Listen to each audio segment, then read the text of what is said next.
right now. I feel like he's about on par with them. So it's like I don't know. That's the thing about me. I was like I don't know if I can see him coming in playing right away because I don't think any of them have any experience playing out of the slot. So I don't know how you get all three of them on the field at the same time. So one of them is gonna have, but I think they're gonna try to make sure he's out there to justify him getting picked so high. I could see probably him and Kendall Sheffield being the two starters. Mm. I mean, I just I see y'all had a very mediocre draft. That's how I picked it. Listen, I think we had like bottom 10 draft. Like I said that after the second day. Like I was like, I'm not impressed with what we just did. Then like our 2 4th-round picks were projected to go like either undrafted or in the 7th round. So I'm like, well, did we really just do that? Did we really just take them in the 4th round? Like you take a developmental safety and a developmental linebacker when we need people who can come play right now. Like you let people go in and don't replace any of them. So I'm just like, look, hey, maybe they know something I don't know. But Big, talk to us. Let us know about your Baltimore Ravens. How you feel they shaped out and they fared in the 2020 NFL Draft. Hey man, we had a dominant draft. You know what I'm saying? Y'all saw the grades. They gave us an A. Okay, y'all saw the predictions. All right, get to the point. Don't get mad at me because y'all had a terrible draft. Don't blame me because y'all know I scout. It's not my fault. Okay. I was happy at the fact that Patrick Queen fell to us. I thought he would have been gone. He's not, doing their homework. He fell right to us, 28. So we needed somebody to plug in the middle linebacker since we lost Paul. I can't say that boy last name, but he gone, so we just plug him right in, and picking up J.K. Dobbins. I thought he would be gone at least, if not the first round, early second. Fall right into it. We didn't really need another running back, but you already had the number 1 rushing attack already, so just plug somebody else back there. That's fine. And picking up the other linebacker from Malik Harrison from Ohio State. Damn, I don't know how you feel to y'all. I was like, thank you. I appreciate all of y'all. Fall right on to us. Then we got Bambute from Texas A&M. We got him third. Oh, y'all got Buddy from Texas Tech. Yeah, boy from Texas. And we got boy from Devin Duvit. I can't say his last name either. Duvernay. Yeah, Duvernay. Yeah. He's gonna be right in the slot, and he ready to go right now. He's ready to go right now. Play right now. And I said we did a phenomenal job, and picked up the safety from Iowa in the 7th round.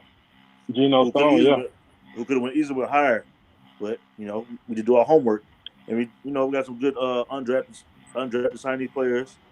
Picked up the quarterback from where he come from. Dang, I forgot where the boy came from. But I know we did sign the kid from Kennesaw State, hometown kid. So give him some love. So hey, Eric DeCosta did a great job, huh? The corner? Rick Steiner's brother. Rick Steiner's son. One of the Steiner nephew.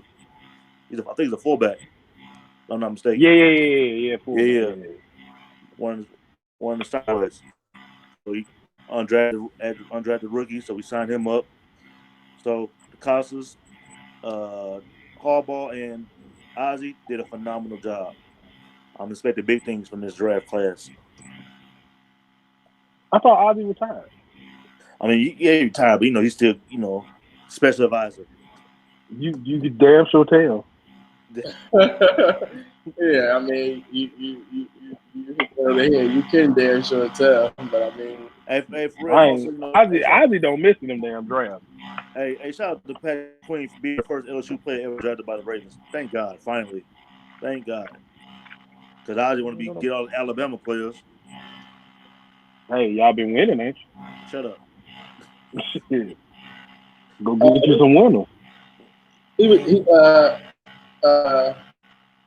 saying that was the Cat Queen. That was the first LSU cat that y'all got. That's the first LSU player ever drafted to Baltimore. You seen how they've been playing? There's a reason. Hold on now, bro. And actually, to be honest, as long as I can think of, he might be. Well, no. Besides Spencer Ware, well, no, it's been a few. Marcus Spears too. So we've had a few LSU players play for Baltimore.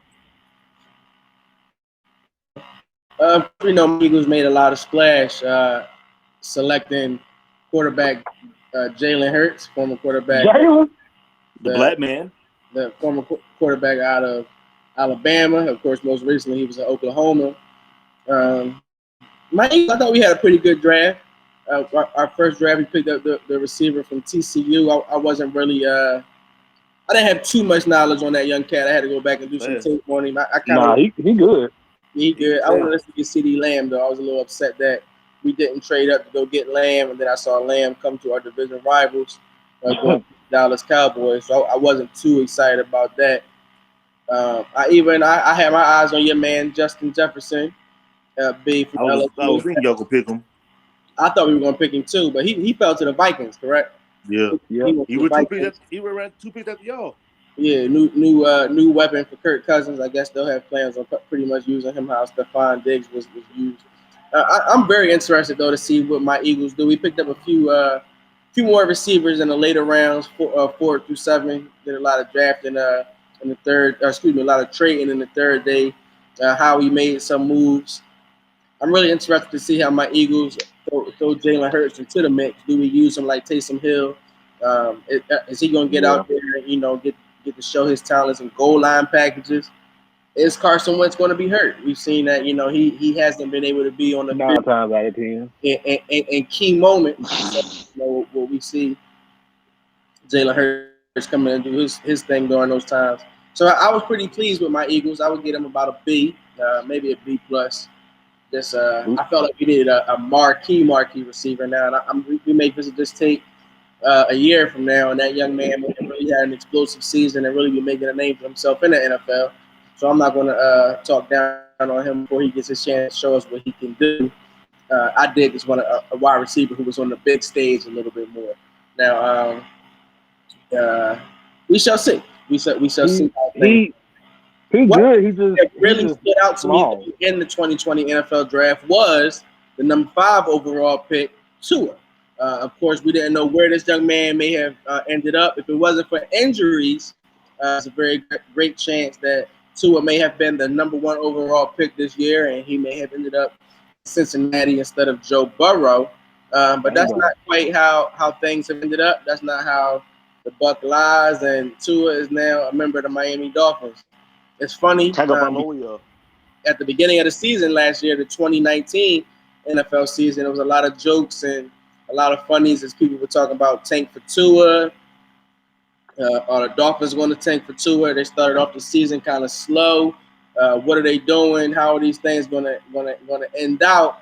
And I guess you could say it was all in the cards, if that makes sense, because Tua did end up in South Beach. Now, it hasn't been known, hasn't been slated or said yet if Tua will start week 1 or whenever football does take place this upcoming season. Of course, he had hip surgery.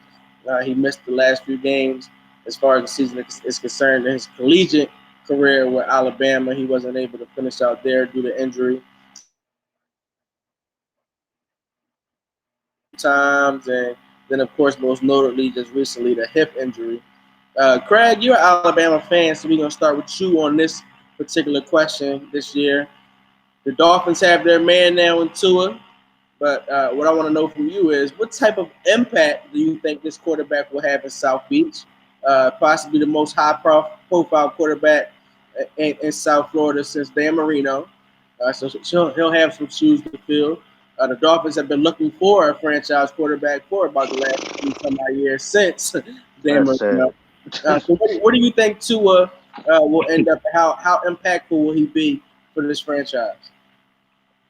I think he's going to be very impactful. Just not only just on the field with his play, but his leadership and everything like that. Like Tua was honestly that draft class we had with Tua. A lot of those players came to Alabama because playing in all these different, tournaments and workouts and stuff like that, meeting Tua, they gravitated towards his energy. So like Jerry Judy, Devontae Smith, Henry Ruggs, all them, like they came as a package because they love they wanted to play with Najee Harris. And I think he's going to be able to be the kind of leader, the kind of voice that they haven't had since Dan Marino. And I mean, his play speaks for himself. He's one of the most accurate quarterbacks in college football history. The new style of offense that they play in the NFL, a lot of RPOs and stuff like that. He's the master at that. So, I think he's going to go in there and make a hell of an impact. But they definitely, I don't think he should start day one. I think you should give him time, let him make sure he's 100% before you put him out there in the NFL. Because you don't want to risk 10 to 15 years of great production for, week 1 through 6 when you probably ain't even gonna go to the playoffs anyway.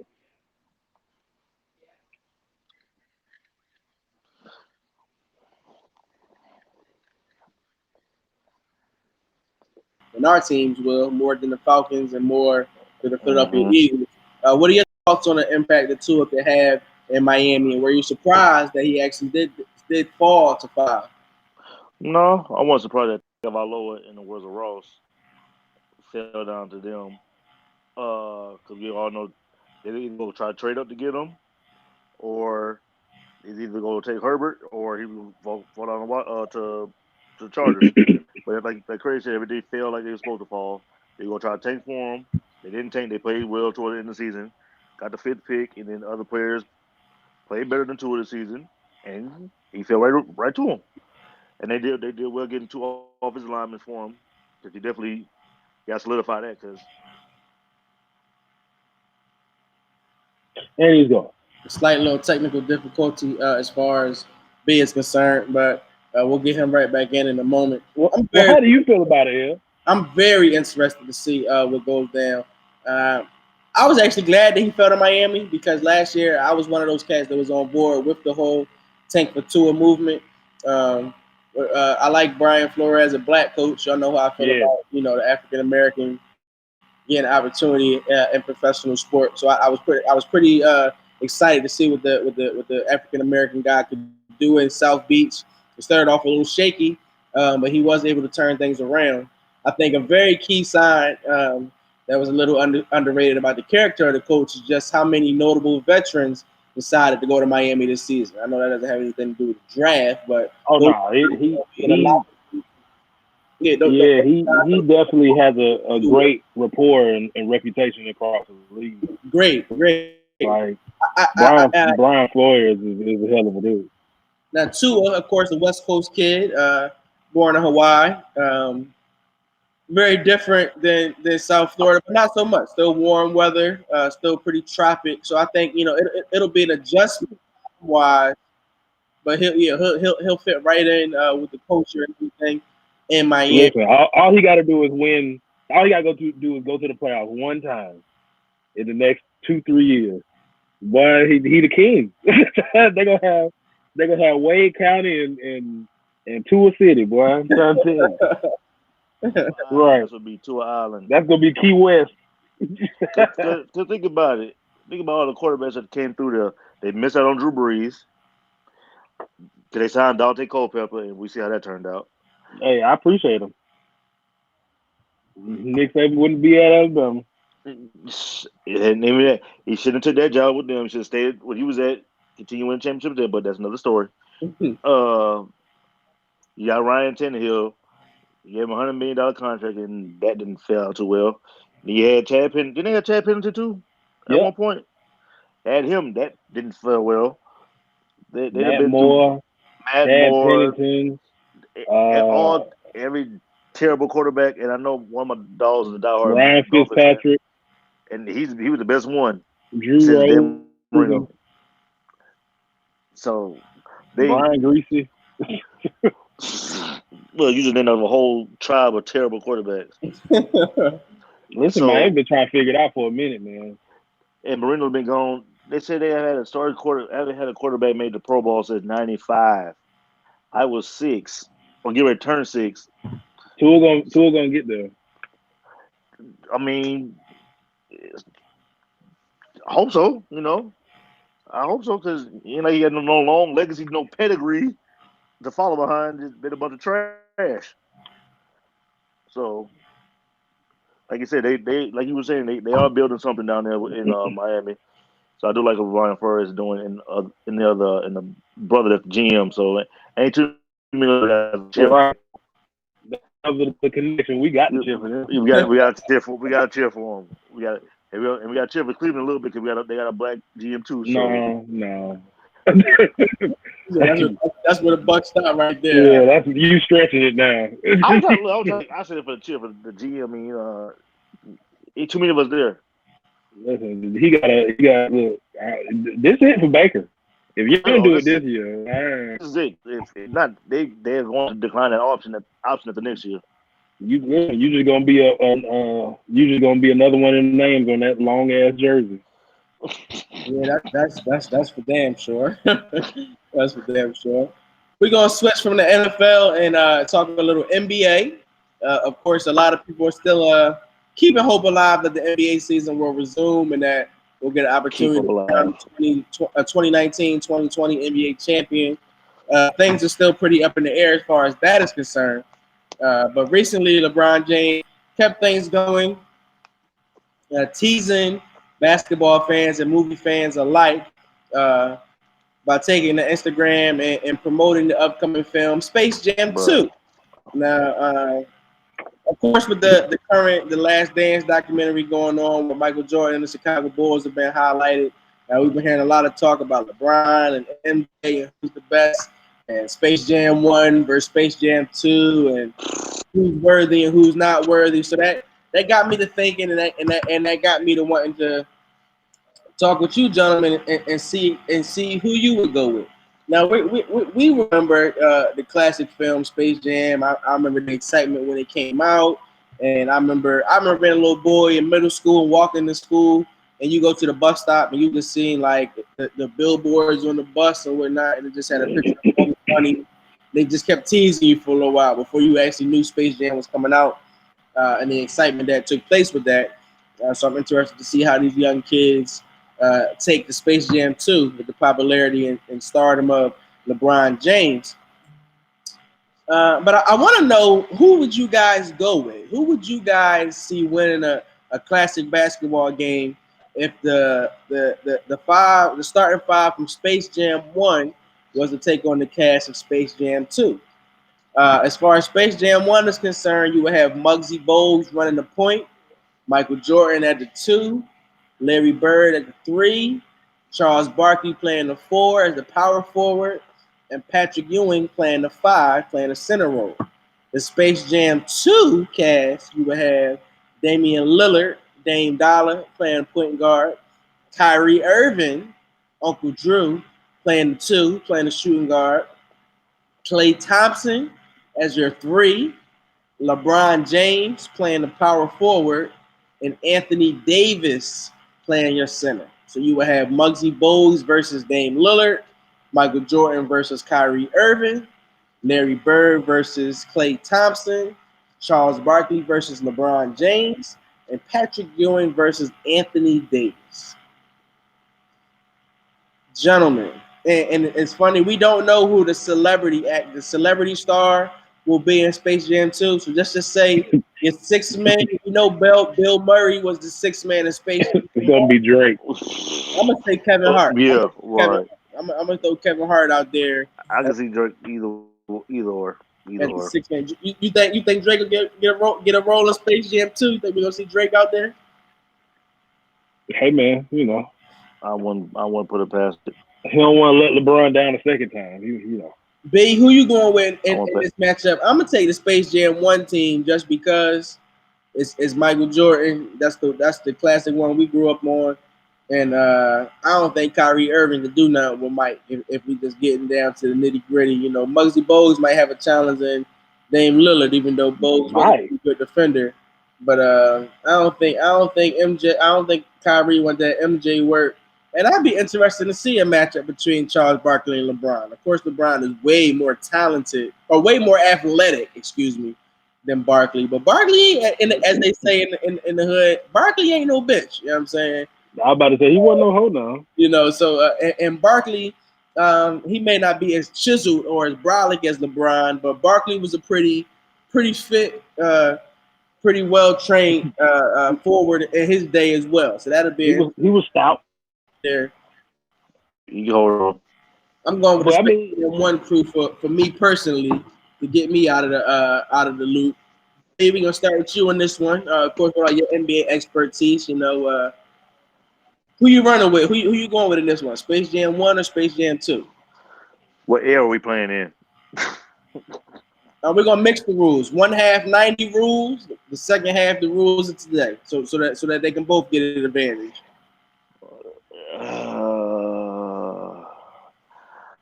I'll go with 1 because I think, Dane would have it. Dane would have his. He'll be able to score over Muggsy, but everybody else pretty much could, hold their own. Jordan gonna dominate Kyrie. We know that. Larry's will get his buckets. He can score with or without the ball, and then get your boards too. Patrick will get his buckets in the paint, and Barkley, will do his thing. So they got Jordan, so that's fine with me. Patrick Ewing and AD is the only matchup I worry about. I think AD might go to work on Patrick. I don't know. See, people be sleeping Pat. Like if we go like young Pat, not we go like before the knees start getting shot. Patrick was a problem. People got to give that man some more credit, man. I ain't mad at that. Craig, who you going with? You rocking with Space Jam 1 and their cast, or you going with Space Jam 2 and the upcoming cast? Well, if we mixing the rules, I'm going with Space Jam 2 because, if we go in first half, we playing 90s rules, that's cool, they go get a whole bunch of layups and paint points and mid-range jumpers and all that, but as soon as you go to the second half, Clay, Dame, and Kyrie finna shoot you out the rest of the game. So it's, 3 is more than 2. That's what I know. They just gonna run them out the gym. Pat Ewing ain't gonna be able to keep up with AD in a free flowing game. But I think you're gonna have to mix those matchups up. Like Clay gonna have to guard Mike, which Mike still gonna get his, but it'll be tougher for him. And Kyrie or Dame, one of them gonna have to take that L with Larry Bird and just run with him. You know what I'm saying? Muggsy, whichever. I'll probably put Kyrie on Muggsy. LeBron, I will put LeBron on Pat because he got a little more girth. He can handle him down in the paint, and I think AD can move pretty well with Chuck. You know what I'm saying? He ain't just gonna let Chuck bully him or whatever. So. And then Chuck trying to guard him on the other side. He's talking about 6'5" versus 6'11". So, I mean, you got a mismatch on both ends. So, I'm gonna go with 2. So I think they'll shoot him out the gym. All right, me and B gonna rock with 1. Craig gonna go with 2. I'm getting excited. I hope that we do get a little more information pretty soon as to just what the plot is, exactly who all is in the film, and who is your celebrity guest? Because Bill Murray did his damn thing and won. Are we gonna get a Drake like y'all say? Drake would be pretty good. I was trying to think of a comedian. I can't really think of any comedians off top outside of Kevin Hart that I've seen LeBron with. Kevin Hart because he can hoop a little bit maybe. I can see Kevin Hart being involved. Maybe he's been the celebrity game MVP couple of years and whatnot. Kevin Hart. I don't know. LeBron got a long list of celebrity friends. You don't know. Matchup. Kevin Hart. That he does.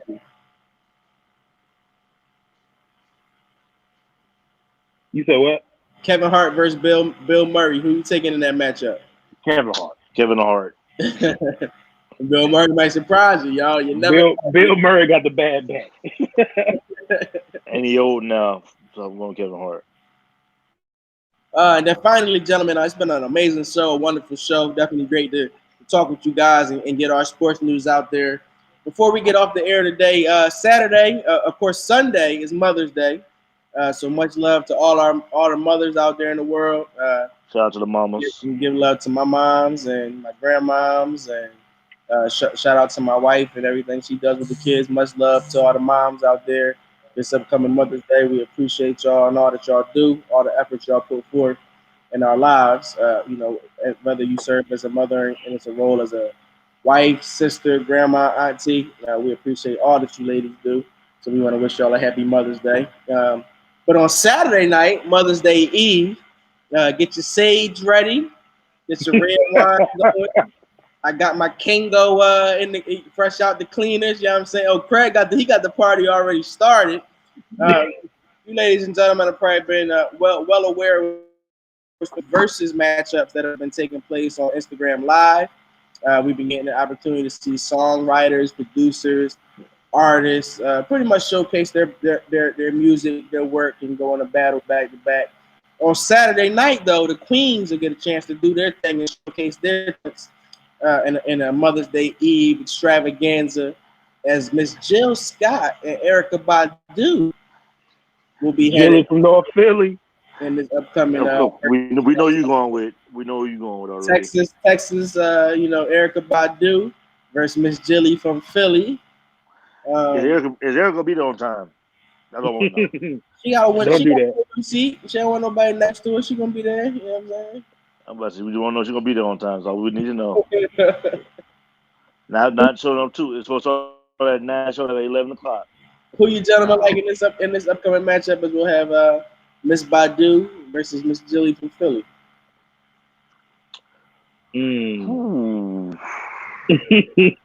This is actually one of the closest ones, to be honest with you. To that is a fact. I might go with Jill, just because she got probably more mainstream hits. Like, I think Erykah probably got bigger mainstream hits, but I think Jill just got more of them. Yeah, I can see that. So I'll probably go with Jill. Jill got some features too, so I'll probably go with Jill. Roots. They both feature on the same joint, like you said, the Roots. Yeah, they both on the Roots song. So they both gonna probably play that. You guys too. Who you like, Big? Who you like in this joint? I'm going with Jill.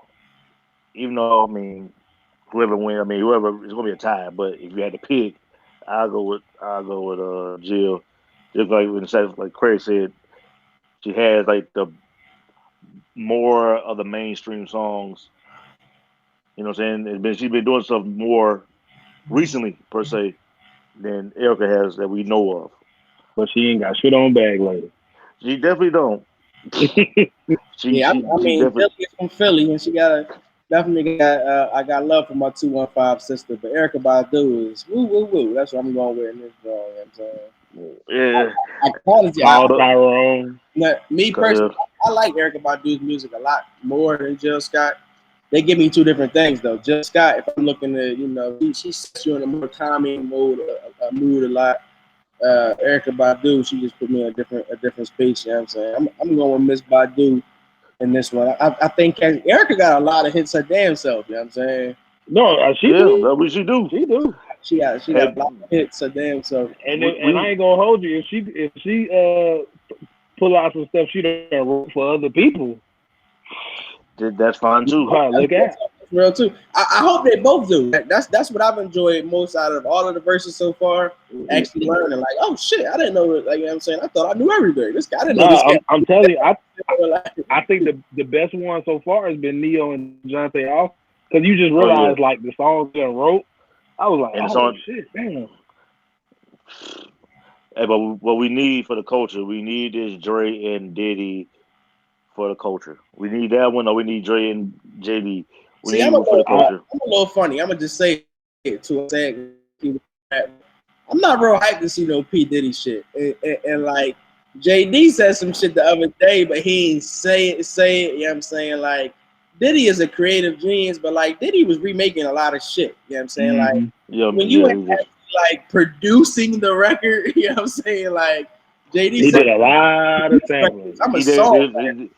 So if we go sample wise, you go Kanye and Diddy. Because like that sample shit to me is just like Dre and Smoke Diddy. Like Dre has actually created music. You know what I'm saying? I don't know if y'all heard today, but on Drink Champs, they had DMX on there, and Noriega He asked said him, he won't hold. He won't hold. It's a great matchup. That I say that too, but we know Jay-Z ain't doing it. So that's a great matchup, though. Like Because they underestimate the dog. The dog got it's only so many people that Hov just ain't gonna get up out of here. Like a lot of my friends, they're like, "Oh, I want to see Jay and Drake." I was like, "No, you don't. No, you don't."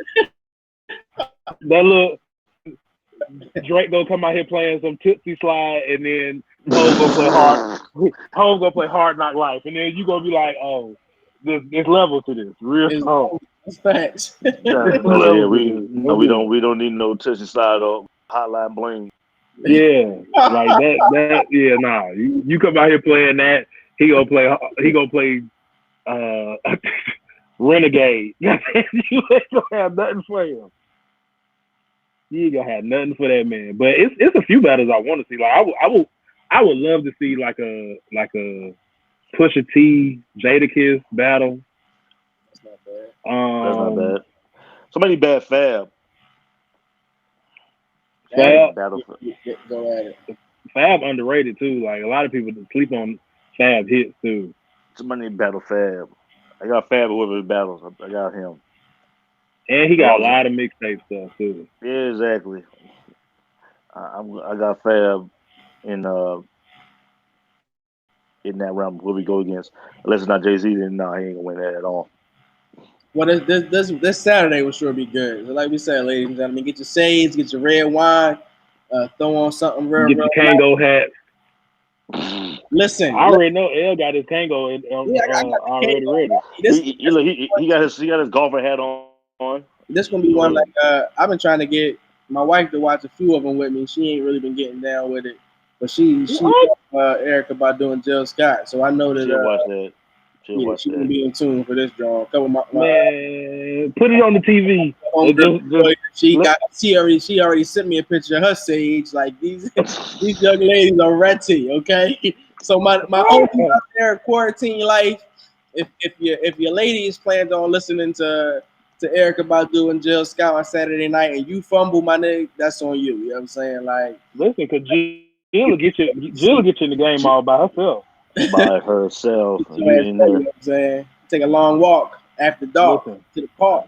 Whatever that be going. What Erica Badu say? She can make you put your phone down. Hey. You better pick you up some red wine. You know what I'm saying? You see what happened to 3 Stacks and Jay Electronica. What? Ain't common. These fools, hey man. She done changed their whole life. Listen, she got the most anticipated albums that we ain't never gonna get under her belt. She done with Dr. Dre Detox is supposed to come out in 2000. They ain't never come out again. We ain't never gonna get no 3 Stacks album. Ever. J-Elect just let Jay-Z just body him on his own album, so that's a dub. You know. Well, we'll see. Saturday night, though, is the place to be. Gentlemen, let our audience know how they can check you out and stay in tune with everything you guys have going on via social media. Hey, man, you can catch me at CEO Triche, that is COTRICHE, and also catch me for your sneaker news at King's Kicks, HEL, KINGKICKZHEL, for all the sneaker news, baby. I haven't heard that in a while. But you catch me at Chevelle Cruz, CHEVELLECRUZ, right there on the screen if you're watching. Twitter, Instagram, everywhere. I'm just posting a lot about everything, man. Music, sports, current events, all that, man. Just hit me. We got enough to talk about. You see the screen, you know what I'm saying? Right there. 2452. Also, make sure you check out These Urban Times. Check out the station, Live Hip Hop Daily. It's always something dope going on right here. Dope content, 24 hours a day, 7 days a week. Now, who knows? Maybe y'all will catch a special Sideline Stories this weekend as we keep y'all up to date. You know what I'm saying? Where did you get that shirt from? Where did you get that shirt from? Listen, man, I can't out my plugs just like you. This is different. I don't have no plugs, but you can text me where you get that shirt from, though. They got to pay me for me to say it on the show. You can text me. You can text me where you got that shirt from, because that shirt is hilarious. That is the most classic line in Black history. Put it back. Let the good people see one more time. Ain't nobody come see you, Otis. Ain't nobody come see you, Otis. Got that shirt. But can't you believe it, though? We see y'all in the funeral. You know it. Ain't nobody come see you, Otis.